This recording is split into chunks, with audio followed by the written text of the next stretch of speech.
सहारा enterprises तुमच्या स्वप्नातली गाडी आता कमी किमतीत।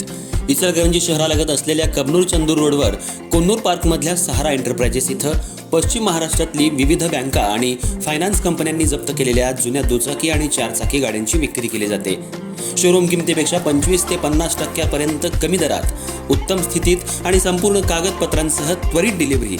दुचाकी 20,000 पासून पुढे तर चारचाकी 50,000 पासून पुढे।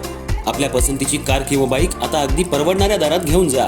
विश्वास, पारदर्शक व्यवहार आणि उत्तम सेवा हेच आमचं वैशिष्ट्य।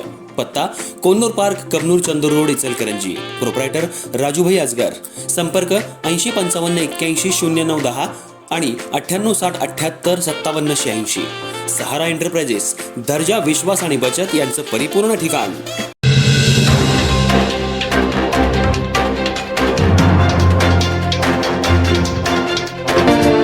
नमस्कार, मी तेजस्विनी मगदूम। एम मराठीमध्ये आपल्या सर्वांचं स्वागत आहे। पाहूया ठळक घडामोडी।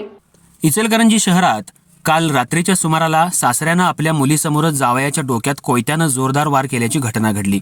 यामध्ये बाबू सदाशिव तावरे वय 35 राहणार गणेशनगर गल्ली नंबर 3 इचलकरंजी हे गंभीर जखमी झाले, तर या प्रकरणी शहापूर पोलीस ठाण्यात गुन्हा दाखल करण्यात आलाय। पोलीस ठाण्याच्या अगदी हाकेच्या अंतरावर प्राणघातक हल्ला झाल्यानं नागरिकांमध्ये भीतीचं वातावरण पसरले। अलीकडच्या काळात किरकोळ कारणांवरून वाद होऊन त्याचं रूपांतर थेट हिंसक गुन्ह्यात होत असल्याचं चिंताजनक चित्र समोर येतंय।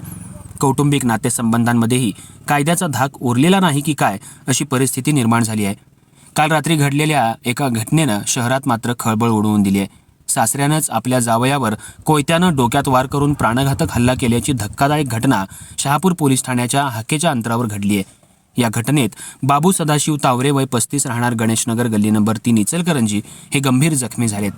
काल रात्रीच्या सुमाराला जावई आणि सासरा यांच्यात कारखान्यातल्या कामाच्या कारणावरून किरकोळ वाद झाला होता। सुरुवातीला शाब्दिक वादापुरती मर्यादित असलेली ही घटना पुढे हाणामारीत बदलली। रागाच्या भरात सासऱ्यानं थेट कोयता उचलून आपल्या मुलीसमोरच जावयाच्या डोक्यात जोरदार वार केला।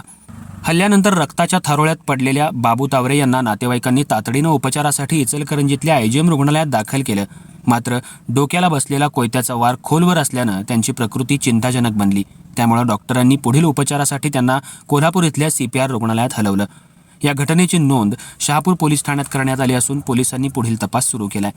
मात्र पोलीस ठाण्याच्या अगदी जवळ अशा प्रकारची गंभीर घटना घडल्यानं कायद्याचा धाक गुन्हेगारी प्रवृत्तीच्या लोकांना राहिलेला नाही अशी संतप्त प्रतिक्रिया नागरिकांमधून व्यक्त होतीये।